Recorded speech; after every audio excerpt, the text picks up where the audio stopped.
Hello बच्चों, good morning. बच्चों, हम लोग डायमेंशनल फार्मूला पढ़ रहे थे पिछली क्लास में, उसको कंटिन्यू करते हैं। पिछली क्लास में मैंने आपको ये बताया था कि 7 फंडामेंटल यूनिट्स कौन कौन सी होती हैं, उनके डायमेंशनल सिंबल कौन कौन से होते हैं, वो सारे मैंने लिखे हुए हैं यहाँ पर।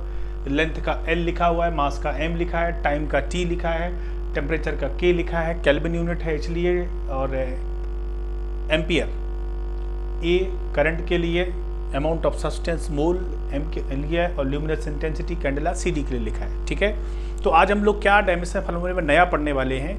ये पूरा वीडियो लेक्चर बहुत ही इंपॉर्टेंट है, ध्यान से देखिए। क्यों ध्यान से देखने की ज़रूरत है कि डायमेंशनल फार्मूले में कल की क्लास करने के बाद आपका कॉन्फिडेंस ठीक ठाक हो गया था कि मुझे डायमेंशनल फार्मूले आते हैं, मैं लिख लूँगा, किसी भी यूनिट का लिखूँगा, 7 फंडामेंटल यूनिट हमें पता है, then we can write any formula of dimensional formula. लेकिन अब कुछ लोग होते हैं कि आपका कॉन्फिडेंस डाउन करने की कोशिश करेंगे, कोई सा भी रैंडमली ऐसा क्वेश्चन पूछ देंगे, आपको लगेगा मैं तो इसका डायमेंशनल फार्मूला लिख ही नहीं सकता हूँ, जबकि ये बहुत आसान होगा। तो आज मैं आपको क्या बताने वाला हूँ कि कुछ ऐसे डायमेंशनल फार्मूला जो क्लास 11th के बच्चे के लिए बहुत डिफिकल्ट होते हैं, लेकिन धीरे धीरे जैसे ही बच्चे समझदार हो जाते हैं वो ईजी लगने लगते हैं, पर अभी इस स्टेज पर आपके लिए बहुत मुश्किल है। और वो कोई भी आपको एग्जाम में पूछ सकता है, किसी और तरीके से आपसे पूछ सकता है, वो जब पूछेगा तो आपको जब नहीं आएगा आप परेशानी में आ जाएंगे। तो आज मैं उस परेशानी को दूर कर सकता हूँ, दूर करने वाला हूँ, या ये समझ लीजिए। तो ध्यान से पूरा वीडियो सुनिए, कुछ स्पेशल डायमेंशनल फार्मूले पर डिस्कशन होगा। ठीक है, कैसे लिखते हैं, बहुत यूजफुल हैं, एग्जाम में अक्सर आ जाते हैं, ये आसान नहीं है। ठीक है, तो शुरू करते हैं बच्चों, आइए देखते हैं। तो पहला जो डायमेंशनल फार्मूला है वो आपसे देखिए कौन सा पूछ सकता है। कोई क्या पूछ सकता है कि बताइए स्पेसिफिक ग्रेविटी का डायमेंशनल फार्मूला क्या है। स्पेसिफिक ग्रेविटी, अब आप सोचेंगे कि आप तो क्लूलेस है कि स्पेसिफिक ग्रेविटी क्या चीज़ है, आपको तो पता ही नहीं। तो स्पेसिफिक ग्रेविटी का डायमेंशनल फार्मूला आप तो ग्रेविटेशनल या ग्रेविटी से सोचेंगे, देखिए नहीं, थोड़ी सी उसमें जानकारी होनी चाहिए। जब भी कोई स्पेसिफिक बात करे तो क्या है, बेसिकली कंपैरिजन होता है, स्पेसिफिक इंडेक्स, स्पेसिफिक मास, स्पेसिफिक ग्रेविटी। तो ये बेसिकली कंपैरिजन है। किस चीज़ का कंपैरिजन है, किसी भी बॉडी की डेंसिटी ऑफ द बॉडी, या किसी भी चीज़ की density of upon density of water, किस पर, एट 4 डिग्री सेल्सियस। ये स्टैंडर्ड डेफिनेशन है। क्या मतलब है जरा देखिए, ऊपर भी डेंसिटी नीचे भी डेंसिटी, इसका मतलब आप अभी इतना तो समझते हैं कि डेंसिटी से डेंसिटी कैंसिल हो जाएगा, तो इसकी डायमेंशन नहीं बचेगी। लिख सकते हैं नो डायमेंशनल फार्मूला, ये लिख सकते हैं नो डायमेंशनल फार्मूला। या फिर इसे कैसे लिख सकते हैं, देखिए अच्छे बच्चे बनिए, m0 l0 t0। m की पावर 0 मतलब 1, l की पावर 0 मतलब 1, t की पावर 0 मतलब 1। एक कांस्टेंट नंबर आ गया, इसका मतलब इसका कोई डायमेंशनल फार्मूला नहीं है। तो बहुत आसान है, स्पेसिफिक ग्रेविटी का कोई भी डायमेंशनल फार्मूला नहीं है। तो आप ऐसे लिख सकते हैं। अब थोड़ा सा आप ये सोच सकते हैं कि सर आपने K0, A0, मोल 0, CD 0 क्यों नहीं लिखा। हाँ जी जनाब, लिख सकते थे, पूरी लंबी लिस्ट बना सकते थे, पर हम इन जनरल स्टैंडर्ड इन 3 को लिख के ये इंडिकेट कर देते हैं कि इसका कोई डायमेंशनल फार्मूला नहीं है। तो इसमें ट्रिक समझिए, स्पेसिफिक वर्ड जब आए तो इसका मतलब कहीं ना कहीं आपको कंपैरिजन की बात कर रहा है। तो जब दो चीज़ का कंपैरिजन है तो इसका मतलब यूनिट से यूनिट कट गई है, force upon force, mass upon mass, इसका मतलब कंपैरिजन है। ठीक है, तो देखिए ये ट्रिक आपको पता चल गई, करेक्ट। इसके बाद कभी आपसे कोई ये कहे कि क्या कहे, देखो बेटे, कि एक दूसरा फार्मूला सुनिए, moment of force. Moment of force का डायमेंशनल फार्मूला बताएं, मोमेंट ऑफ फोर्स का डायमेंशनल फार्मूला। अब मोमेंट ऑफ फोर्स वर्ड बोला, अब आप सोचो कि यार मोमेंट वर्ड बोल दिया, मोमेंट ऑफ फोर्स, मतलब मोमेंट तो ऐसे ही बोलते रहते हैं ना, just we just know the force का फार्मूला पता होना चाहिए। नहीं, फोर्स का फार्मूला आप जानते हैं क्या है। फोर्स का फार्मूला देखिए, फोर्स क्या है, मास इनटू एक्सीलरेशन। फोर्स का पता है आपको, फोर्स का आपको पता है। अब मोमेंट तो ऐसे ही लिख दिया होगा स्टाइल में, है ना। जब भी मोमेंट ऑफ फोर्स कहे या मोमेंट ऑफ किसी मोमेंट वर्ड की बात करें, इसका मतलब लेंथ से, डिस्टेंस से, डिस्प्लेसमेंट से मल्टीप्लाई करना है। मोमेंट ऑफ फोर्स का मतलब आप सीख जाएंगे धीरे धीरे, लेकिन अभी आप बच्चे हैं तो ध्यान से सुनिए। इसका मतलब ये है कि हम यहाँ पर डिस्टेंस या फिर डिस्प्लेसमेंट या लेंथ से मल्टीप्लाई भी करेंगे। तो मोमेंट ऑफ फोर्स का मतलब है force, this is what, force mass into action, force into distance या फोर्स इनटू डिस्प्लेसमेंट या फोर्स इनटू क्या कुछ भी हम डिस्प्लेसमेंट कह सकते हैं। चलिए डिस्प्लेसमेंट कह देते हैं, ज़्यादा अच्छा लगेगा, डिस्प्लेसमेंट। अब डिस्प्लेसमेंट क्या है? डिस्टेंस है, डिस्टेंस मतलब लेंथ है, लेंथ का क्या है? एल है। Very good. मास का m है, एक्सीलरेशन का क्या है? एल टी माइनस 2, याद आ रहा है? मीटर पर सेकेंड स्क्वायर, मीटर पर सेकेंड स्क्वायर। तो उसका अब ये क्या हो गया देखिए, m L square T minus 2, ये मोमेंट ऑफ फोर्स हो गया। आपको याद आ रहा होगा सेम फार्मूला जो है एनर्जी का भी था, वर्क का भी था, वैसे ही फार्मूला इसका भी है। तो मोमेंट ऑफ फोर्स बोले तो फोर्स नहीं है, कुछ और कह रहा है। ठीक है, बोलो। अब आप मुझे बताएं कि मैं ये जो लिखे हुए हैं सारे साफ कर दूं, बेटर रहेगा। अब आपको याद हो गए सारे, ठीक है। मैं इनके साथ अब इनको फिनिश कर देता हूं, आपको याद करने पड़ेंगे, बार बार देखने पड़ेंगे। इसके बाद तुमसे कोई कहे कि एक डायमेंशनल फार्मूला ही बताओ, वेवलेंथ बताओ, वेवलेंथ। अब आप सोचोगे वेवलेंथ, वेव क्या? वेव है तो लेंथ से ले लेते हैं, है ना? बोलो, वेवलेंथ है ना? ठीक है, यहाँ आपका अंदाजा बिल्कुल सही है। वेवलेंथ बेसिकली क्या होती है? Distance travelled by the wave in one time period, या फिर ट्रो क्रस्ट के बीच की डिस्टेंस है, तो ये एल ही है। बिल्कुल सही सोच रहे थे इसमें आप, ये वेवलेंथ है, बिल्कुल सही सोच रहे थे, एल है। या फिर हम ये लिख सकते हैं, क्या बताएं? m0 l t0। क्यों? m0 मास और t0, तो ये 1 हो गए, l बचा। ये वेवलेंथ का हो गया। अब तुमसे कोई कहे कि फोर्थ, ये अभी इजी चल रहे हैं, मैं थोड़ा मुश्किल पे भी चल रहा हूँ। फ्रिक्वेंसी का नहीं याद आ रहा है, फ्रिक्वेंसी का कैसे करेंगे?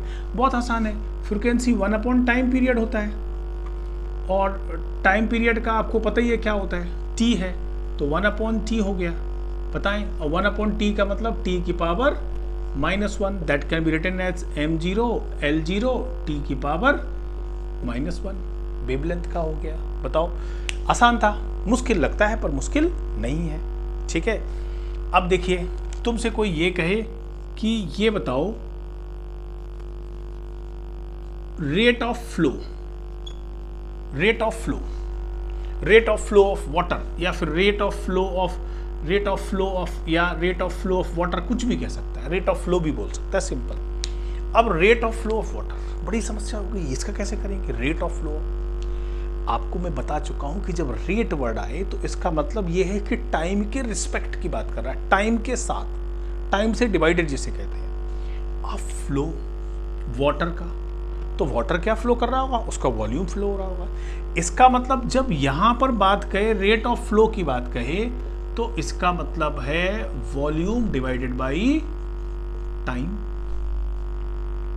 Volume divided by time. देखिए, rate of flow, volume divided by time. इसका मतलब वॉल्यूम क्या है? वॉल्यूम क्या होगा बताइए? वॉल्यूम क्या है? Length with height. तो इसका मतलब लेंथ अपॉन टाइम, इसका मतलब L3/T। अरे भाई, लेंथ, ब्रेथ और टाइम, हाइट, सबका तो सभी तो डिस्टेंस है ना, सभी तो लेंथ भी मेजर किए जाएंगे, सभी की यूनिट तो मीटर होगी। L बोलो, सो इजी। तो इसका क्या हो गया बताइए? L3T-1। तो रेट वर्ड आने से ये डायमेंशन फार्मूला हो गया। समझ रहे हैं ना? रेट वर्ड आने से क्या डायमेंशन फार्मूला आ गया? एकदम क्लियर है? रेट वर्ड आ गया तो एकदम क्लियर है। बहुत बढ़िया। हमने 5 डायमेंशन स्पेशल डायमेंशन फार्मूला सीखे, लेकिन अभी ये उतने स्पेशल नहीं है जितने मैं आपको सिखाने वाला हूँ। ध्यान से सुनिए, बहुत ही इंटरेस्टिंग है पूरा वीडियो, है ना? देखिए, अब आपसे कोई कहे कि 6 वेलोसिटी ग्रेडियंट, ओहो वेलोसिटी ग्रेडियंट, देखिए नई चीज है आपके लिए। आज के बाद जुबान के अगले हिस्से पर ये बात सेट कर लीजिए कि जब भी ग्रेडियंट वर्ड आए, velocity gradient, temperature gradient, voltage gradient, pressure gradient, जब भी ग्रेडियंट वर्ड आए, ग्रेडियंट वर्ड जैसे आपको क्लास 9th में याद कराया गया था कि रेट आए तो टाइम से डिवाइड कर दीजिए, उसी तरह से बच्चों जब ग्रेडियंट आए तो लेंथ डिस्टेंस से डिवाइड करना है उस क्वांटिटी को। Velocity gradient, velocity divided by length. Temperature gradient, temperature divided by length. Pressure gradient, pressure divided by length. Displacement, distance, उससे डिवाइड करना है। क्लियर है? ट्रिक पता चल गई आपको। तो जब भी ऐसी सिचुएशन आए तो ये, तो इसका मतलब क्या है? अब इसका मतलब हो गया वेलोसिटी डिवाइडेड बाय लेंथ या डिस्टेंस। वेलोसिटी क्या है? मीटर पर second divided by length, length भी मीटर है, बोलो लेंथ भी मीटर है, तो मीटर से मीटर कट गया, बचा 1/सेकेंड टी, तो t - 1 velocity gradient that can be written as m0 l0 t की पावर -1। ग्रेडियंट वर्ड्स हालांकि प्रेशर ग्रेडियंट से कम है, लेकिन टेम्परेचर ग्रेडियंट बहुत कॉमन है पूछा जाना। क्या मैं आपको 6 बता चुका था, 7th टेम्परेचर ग्रेडियंट, ठीक है, बोलो temperature gradient. Temperature gradient, temperature gradient क्या चीज होगी? Temperature divided by length. So easy, temperature is a kelvin, के सिंबल हो गया, लेंथ का एल हो गया, तो देखिए क्या हो जाएगा, के l-1, जिसको आप लिख सकते हो m0 l-1 t0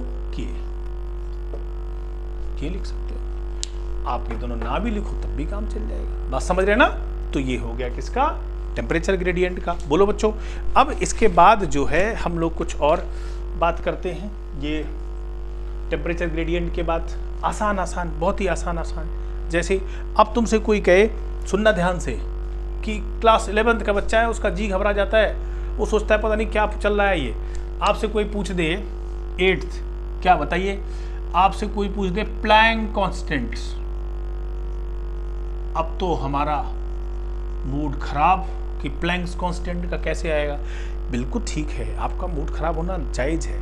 अब टीचर पूछते हैं, गलती टीचर की है ना, बच्चे की कहाँ गलती है? बच्चे को तो फार्मूला बता दो, वो कर देगा।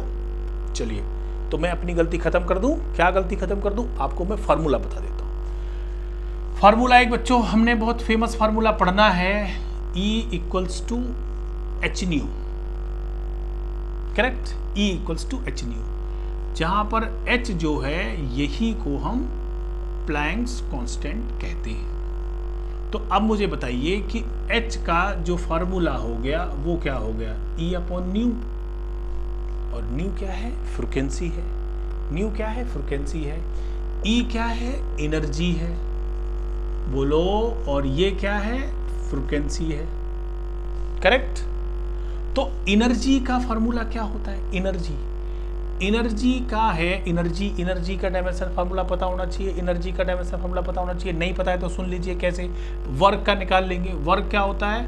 Force into displacement upon frequency. Frequency को कह सकते हैं 1/टाइम पीरियड।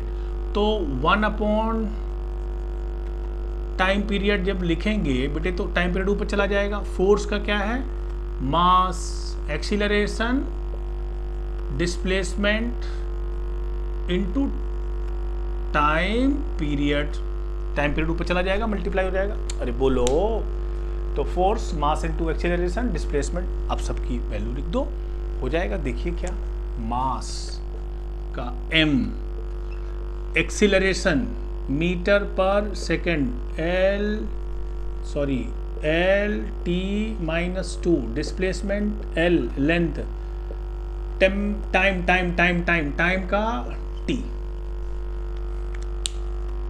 ये आ गया प्लैंक्स कांस्टेंट। तो प्लैंक्स कांस्टेंट का क्या बना बच्चे? m, यहाँ पर L 2 बार है तो L² हो जाएगा। बोलो, t की पावर -2 है, t की पावर 1 है तो t की पावर -2। ये प्लैंक्स कांस्टेंट का m L² t-1। बताइए कुछ मुश्किल था तो आपने खुद ही कर दिया, ठीक है। मैंने क्या किया, सिर्फ आपको ये बताया कि फार्मूला। तो मैं फिर से कह रहा हूँ, बच्चे की कोई गलती नहीं है, सारी गलती टीचर की है। उसको ये बता देना चाहिए फार्मूला क्या है, फिर तो आप बता देंगे। तो मैं आपको इसीलिए बता रहा हूँ क्योंकि ये सारे फार्मूले आपको पता होने चाहिए, तो कोई भी आपसे पूछ सकता है।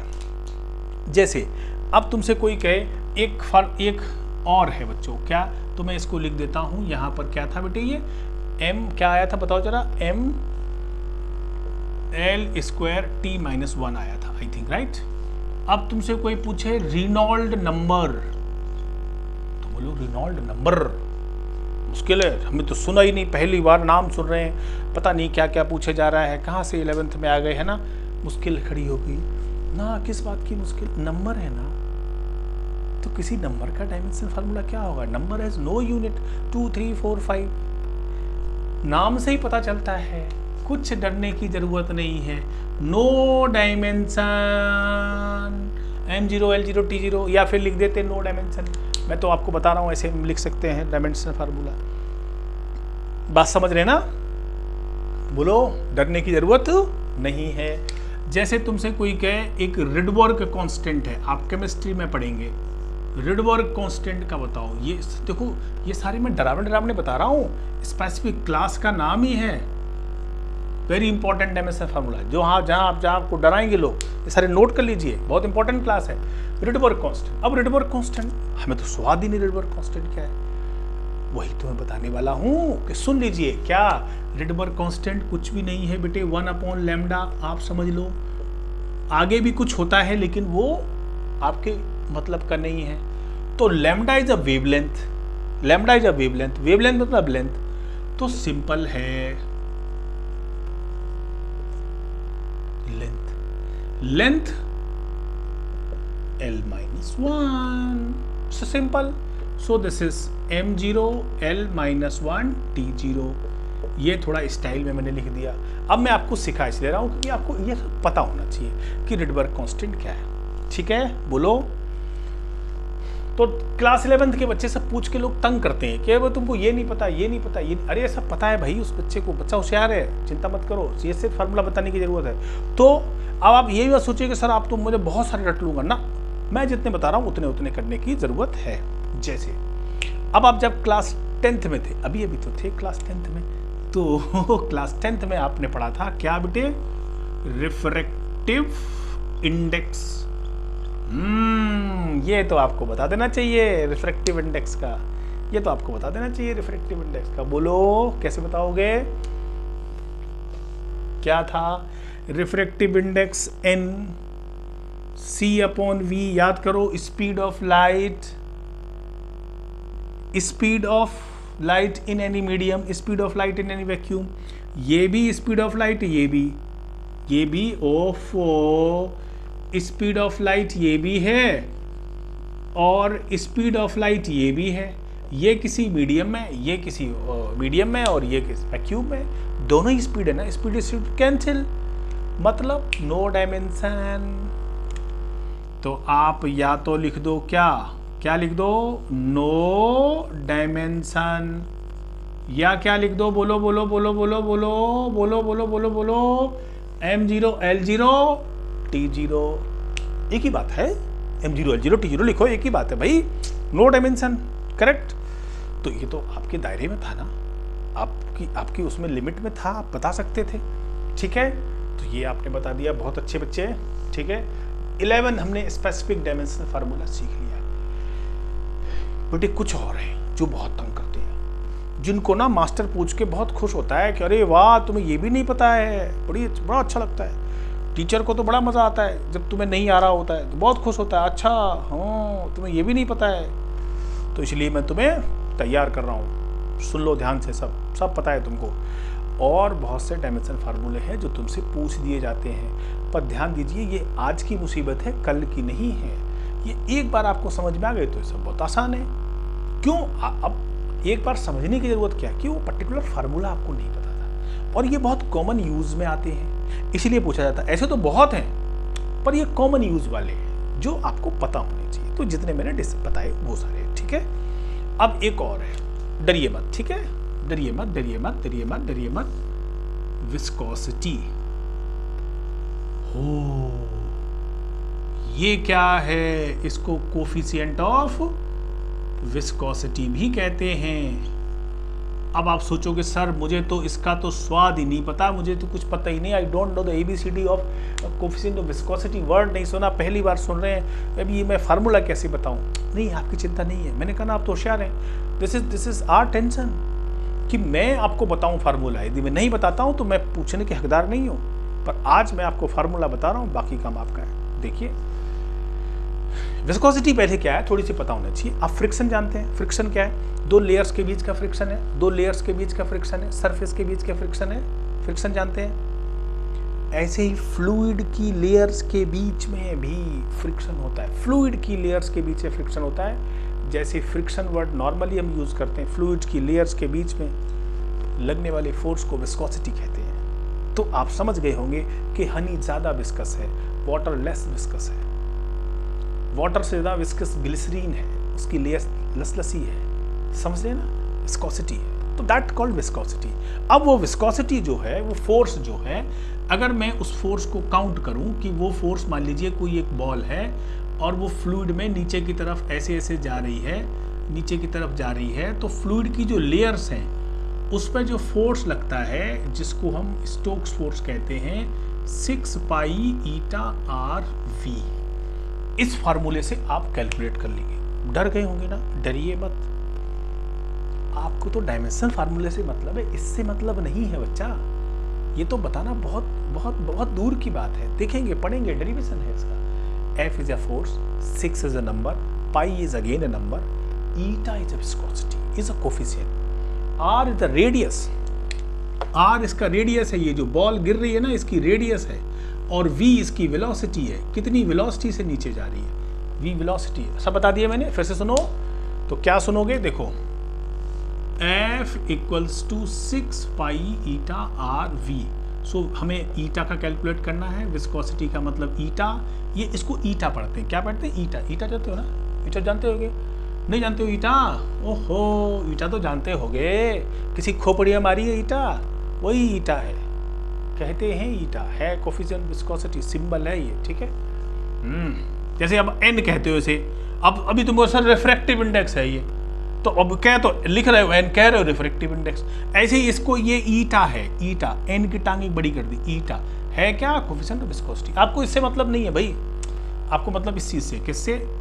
F upon 6 pi r v. F क्या है? फोर्स। फोर्स क्या है? Mass into 6 pi eta, radius, radius metre, radius, चलो मैं रेडियस ही लिख देता हूं अभी। Radius, velocity, speed, mass, mass का dimension formula m, mass, acceleration metre per second, ओहो, metre per second square, LT-2, ओहो, metre per second square. 6 pi is a number, no dimension formula. 6 pi तो number है, उसका कोई dimension formula नहीं होगा। Done.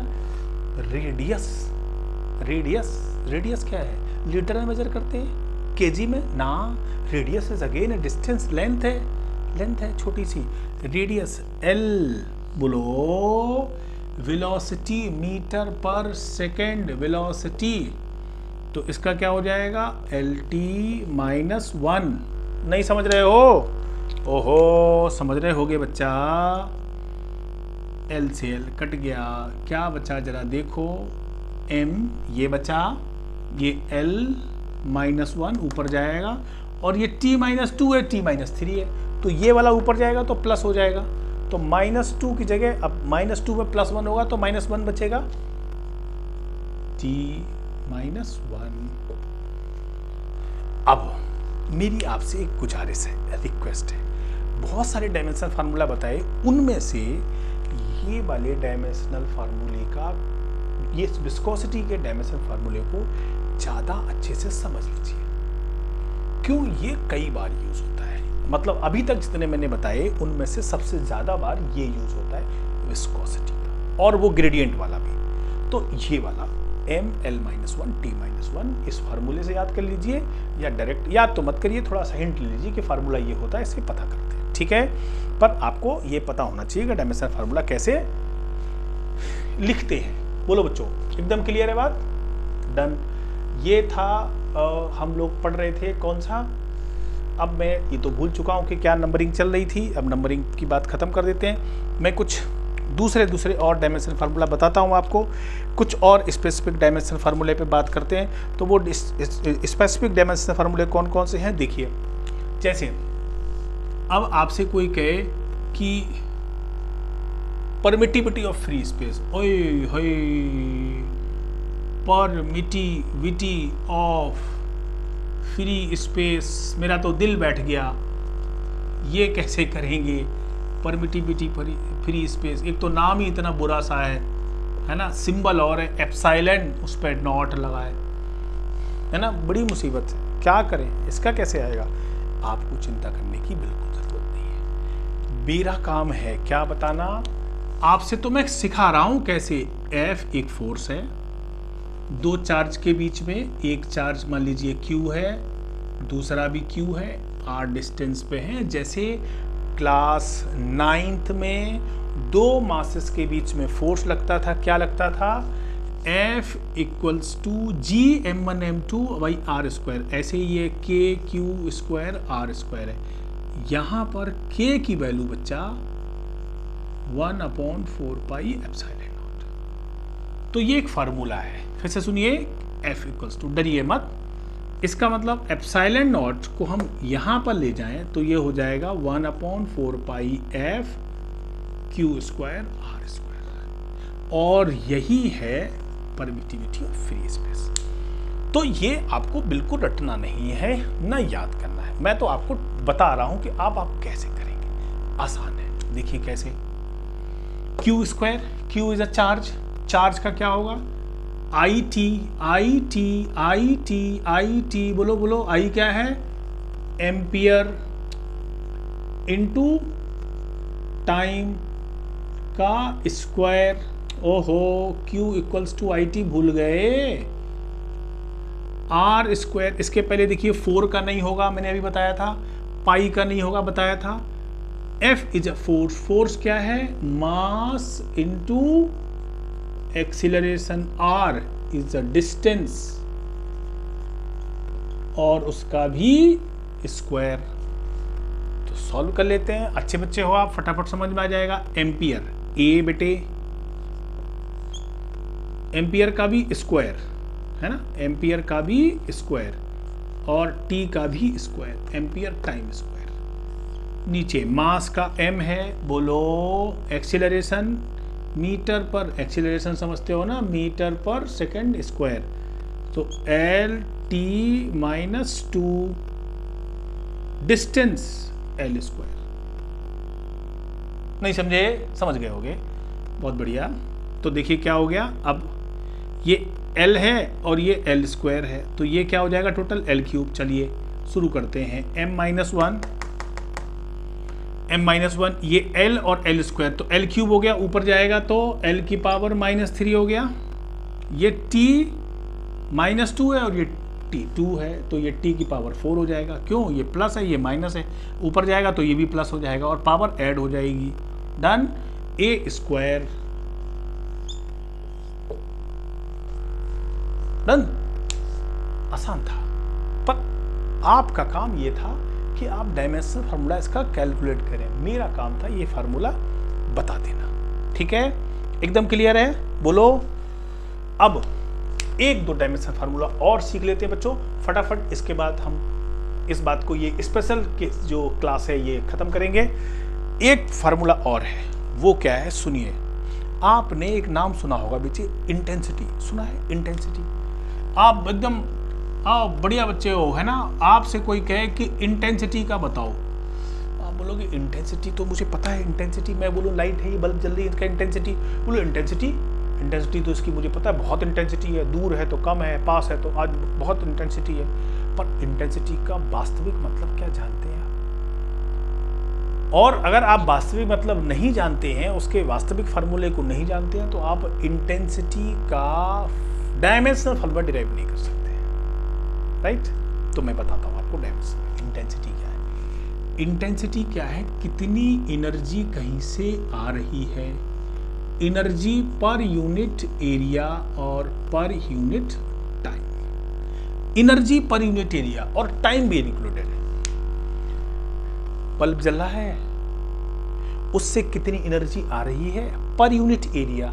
Area word important है। कैसे, आपने घर में अपने 2 CFL लगाई हुई हैं, आप देख रहे हैं कि बढ़िया रोशनी है, कमरे में सब पढ़ रहे हैं, हर चीज़ दिखाई दे रही है, एक सुई भी गिर जाए तो आप देख पाते हैं। तो एक काम करो ना, यही 2 बल्ब उठा के वहाँ लगा दो, क्रिकेट स्टेडियम में जहाँ लोग मैच खेलते हैं, वहाँ लगा दो 2 बल्ब, बोलो मैच खेलो। वो हजारों लाइटें वहाँ क्यों लगी हुई हैं? क्यों? एरिया ज़्यादा हो गया तो इंटेंसिटी कम हो गई। तो 2 बल्ब से काम चलेगा नहीं, क्योंकि 2 बल्ब की एनर्जी की इंटेंसिटी उतनी नहीं होगी। तो एरिया बढ़ जाएगा तो एनर्जी बढ़ानी पड़ेगी। मतलब समझ रहे हैं ना? तो मैं ये एग्जांपल दे रहा हूं इसलिए ताकि आप याद रख पाए इसको, फार्मूले को थोड़ा सा। Energy per unit area. अब एनर्जी का फार्मूला अब मैं सीधे लिख दूं, एनर्जी का mL² T-2, एनर्जी का डायरेक्ट लिख दूं। एनर्जी का हम कई बार देख चुके हैं, mL²। एरिया का बच्चा क्या है, L², length into width. Area length length length length length width, दोनों ही लेंथ में मेजर होते हैं। बोलो टाइम का T है, डन। तो ये क्या हो गया, देखिए L² गया m T-1 mt, ओ हो, सीधे सीधे T-3 कर देंगे। T-1 T-2 तो T-3। तो इसको कैसे लिखेंगे सुंदर लगने के लिए, यहां लिख देते हैं बच्चा mL0 T-3। ये हो गया किसका, इंटेंसिटी का डायमेंशनल फार्मूला। किसका हो गया बोलो, इंटेंसिटी का डायमेंशनल फार्मूला। Done, correct. अब 2 लास्ट और 2 लास्ट और सुन लो, इनको भी सुन लो। अब 2 लास्ट कौन से, जब आपसे कोई ये पूछे कि एक बाबा थे स्टीफन बाबा, स्टीफन्स कांस्टेंट, ये सब ऐसे है ना कि लोग पूछ के ना बड़ा मतलब मजे लेते हैं बच्चों के। ये तो स्टीफन कांस्टेंट का बताओ तब जाने, उसका बताओ। अरे बच्चे सोचते कि अरे मुझे तो कुछ नहीं पता, परेशान होने लगते हैं। अरे भैया तुम्हारी गलती नहीं है, मैं इसीलिए कह रहा हूँ, ढूंढ के लाया हूँ तुम्हारे लिए। डरो मत। स्टीफन कांस्टेंट का होता है फार्मूला, बता दूं आपको, आपका मजे आ गए आपके। टेम्परेचर की पावर 4, टेम्परेचर की पावर 4 इंटेंसिटी। स्टीफन कांस्टेंट का जो डायमेंशनली हम कैलकुलेट करेंगे उसके लिए फार्मूला। अब इंटेंसिटी का आप कैलकुलेट कर चुके हैं, क्या है mL0 T⁻⁻3, टेम्परेचर की पावर 4, टेम्परेचर केल्विन की पावर। आसान, क्या आसान, देखिए m, बोलो mL0 T-3 K-4 Stephen constant का कुछ सिंबल भी है, सिग्मा या फिर कुछ और भी होता है कभी कभी, बट ठीक है, बट समझ रहे ना इसका डायमेंशन फार्मूला। डन, समझ रहे ना, बहुत खूबसूरत। बस छोटे छोटे 2 शब्द और हैं, उनका और बता देता हूं मैं आपको, इसके बाद हम इस स्पेशल क्लास को खत्म करते हैं। छोटे छोटे 2 और हैं, लोग ऐसे ही पूछ लेते हैं, क्या स्ट्रेस का बताओ, स्ट्रेन का बताओ, स्ट्रेस और स्ट्रेन का बताओ, ठीक है। कहते हैं कि उसका बताओ, यंग्स मॉडुलस का बताओ, वाई। अब बच्चे का दुख 10 गुना बढ़ गया कि सर क्या क्या हो रहा है, मतलब कितनी आसान जिंदगी थी। अरे नहीं, आसान ही है, चिंता करने की जरूरत नहीं, बहुत आसान है, सब ये बहुत आसान है, जस्ट फार्मूला बताओ। आप, मैंने फिर से कहा, आपका काम है डायमेंशन कैलकुलेट करना, फार्मूला नहीं, बट ये स्पेसिफिक है इसलिए मैं इन पे बात कर रहा हूं। स्ट्रेस कुछ नहीं है बच्चा, फोर्स अपॉन एरिया या रीस्टोरिंग फोर्स या फोर्स अपॉन एरिया। ये क्या है, change in length upon original length और ये क्या है, स्ट्रेस अपॉन स्ट्रेन। देखो एक ही तीर से सारे निशाने हो गए। कैसे?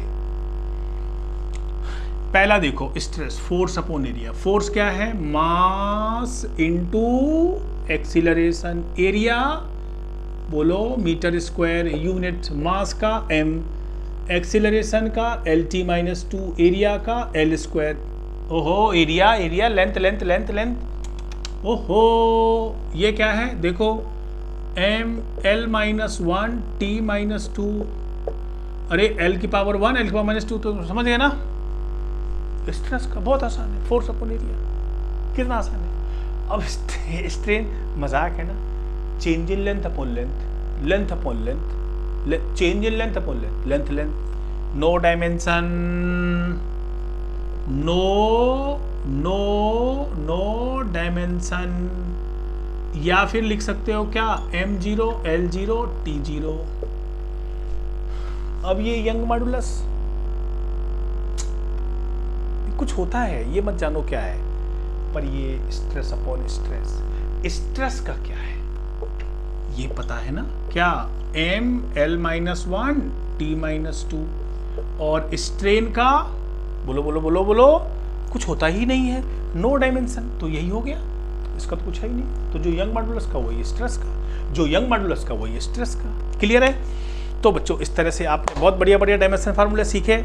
ये क्लास बहुत इंपॉर्टेंट थी। इसके सारे फार्मूले एक जगह रजिस्टर में कॉपी में कहीं लिख लीजिएगा और इनको 2-3 बार रिवाइज कर लीजिएगा। इसके बाद आपसे कोई ये नहीं कहेगा कि ये वाला डायमेंशन फार्मूला बताओ, ये बताओ, क्योंकि अब आप बिल्कुल क्लियर हो चुके हैं सारे फार्मूले के लिए कि आपको कोई भी टिपिकल फार्मूला आ जाए तो आप उसके लिए भी तैयार हैं। जैसे एक मैं आपसे और बता देता हूं चलते चलते, लीनियर मास डेंसिटी, ये इसलिए बता रहा हूं क्योंकि जरूरत पड़ जाती है। लीनियर मास डेंसिटी, बताइए लीनियर मास डेंसिटी का क्या हुआ? मास डेंसिटी, अब आपके दिमाग में वही भरा हुआ है क्या, mass upon volume, mass upon volume, mass upon ना, उसे निकालिए, लीनियर वर्ड है ना, तो इसका मतलब है क्या, मास पर लेंथ है, ये मास पर यूनिट लेंथ है, लीनियर वर्ड है, मास पर यूनिट लेंथ है, लीनियर वर्ड है, मास पर यूनिट लेंथ है, मास मास मास लेंथ L, सो ML माइनस 1, ML माइनस 1 मास पर यूनिट लेंथ, समझ रहे हैं ना। और कोई आपसे पूछे थीटा का, थीटा चाहते हो ना, theta angular displacement, theta, theta angle है, इसकी भी कोई डायमेंशनल नहीं होती है। थीटा भी, थीटा आपको याद है आर्क अपॉन रेडियस होता है ना, फार्मूला क्या होता है, आर्क अपॉन रेडियस होता है ना, आर्क अपॉन रेडियस। तो आर्क क्या, लेंथ है, रेडियस भी लेंथ है, लेंथ अपॉन लेंथ है, तो डायमेंशन फार्मूला इसका भी m0 L0 T0 होगा। तो इस तरह से ये एक लंबी फेहरिस्त थी जो स्पेशल डायमेंशन फार्मूले की थी, इसको हमने खत्म किया बच्चों। मुझे 2 और या बाद में याद आ गए थे, मैंने उनको ऐड कर दिया। इस तरह से पूरी स्पेशल डायमेंशन फार्मूले की क्लास खत्म होती है।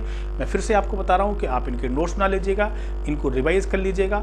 इसके बाद आप बिल्कुल कॉन्फिडेंस में रहिए कि आपको सारे आते हैं। कोई नया फार्मूला आ जाए, कोई नई बात आ जाए, उसके लिए आप बिल्कुल टेंशन मत लीजिए, टीचर को बताना ही पड़ेगा कि इसका फार्मूला क्या है। एक बार फार्मूला पता चल गया तो आप उसका डायमेंशन फार्मूला भी कैलकुलेट कर सकते हैं। थैंक यू वेरी मच बच्चों, मिलते हैं, बाय बाय।